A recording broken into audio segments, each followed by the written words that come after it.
dans ce nouvel épisode des Blabla de Sandra. Si tu apprécies ce contenu, pense à t'abonner, à liker et à partager. Je t'invite à découvrir mon dernier bébé de papier paru à ce jour en auto-édition, L'amour minimaliste, une romance qui parle de deuil, de résilience et de renaissance à travers un nouvel amour avec tendresse, humour, passion et sensualité. Fin de la page promo. Quand on s'auto-édite, il y a une question qui revient presque systématiquement, surtout au moment du lancement d'un livre. Faut-il attendre que les avis arrivent ou faut-il aller les chercher? Parce que soyons clairs, le nombre d'avis est un facteur de vente, notamment sur des plateformes comme Amazon. Mais quand on est peu connu, obtenir ces fameux avis ressemble souvent à un cercle vicieux. Pas d'avis, peu de ventes, donc peu d'avis. Alors, que faire? Pourquoi les avis comptent autant? Les avis remplissent plusieurs fonctions essentielles. D'abord, ils rassurent le lecteur. Un livre sans avis donne l'impression d'un pari risqué, surtout face à des milliers d'autres titres. Ensuite, ils jouent un rôle algorithmique. Un livre commenté, noté et régulièrement évalué a plus de chances d'être mis en avant. Enfin, ils servent de preuve sociale. Même quelques avis sincères suffisent souvent à déclencher l'achat. Le problème, ce n'est donc pas de savoir si les avis sont importants,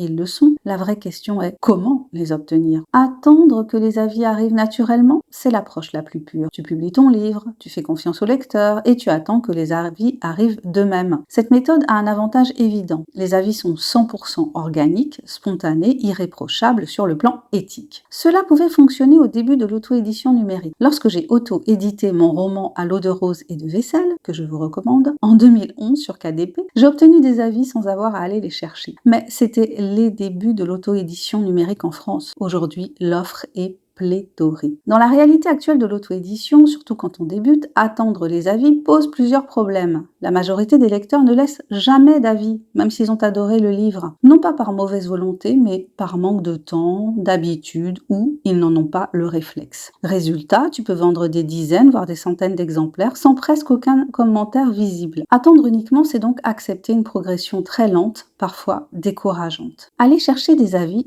c'est une pratique courante. Beaucoup d'auteurs choisissent d'être proactifs. Aller chercher des avis ne veut pas dire les truquer ou les acheter. Cela signifie faciliter leur apparition. La méthode la plus connue, ce sont les services presse ou les exemplaires de lecture envoyés gratuitement. Tu offres ton livre à des lecteurs en échange d'un avis honnête, positif ou négatif. On parle aussi de lecteurs bêta, de blogueurs littéraires, de bookstagrammeurs ou de communautés de lecteurs ciblés. Cette approche permet souvent d'obtenir des premiers avis dès la sortie, ce qui change complètement la perception du livre. Mais elle a aussi ses limites. Un avis sollicité peut parfois sembler moins spontané, et si la démarche est maladroite ou trop insistante, elle peut être mal perçue. Tout dépend donc de l'intention et de la transparence. Ce qu'il faut absolument éviter. Acheter de faux avis ou payer des critiques biaisées, oui, c'est une mauvaise idée. C'est contraire aux règles des plateformes, risqué à long terme et surtout destructeur pour la confiance des lecteurs. Un avis n'a de valeur que s'il est authentique, même s'il est nuancé ou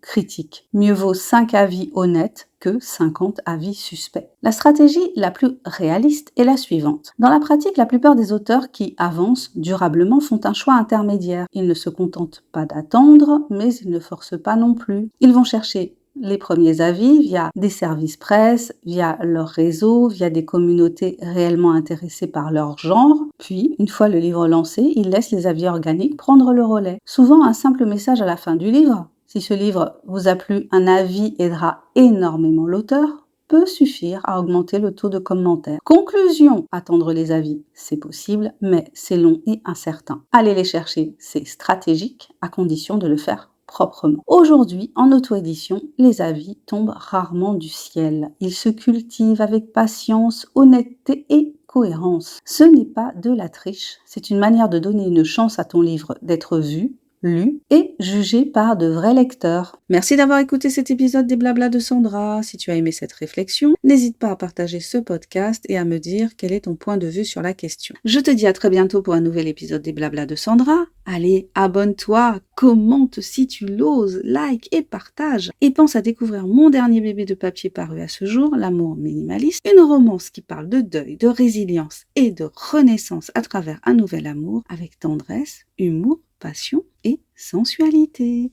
Bye bye!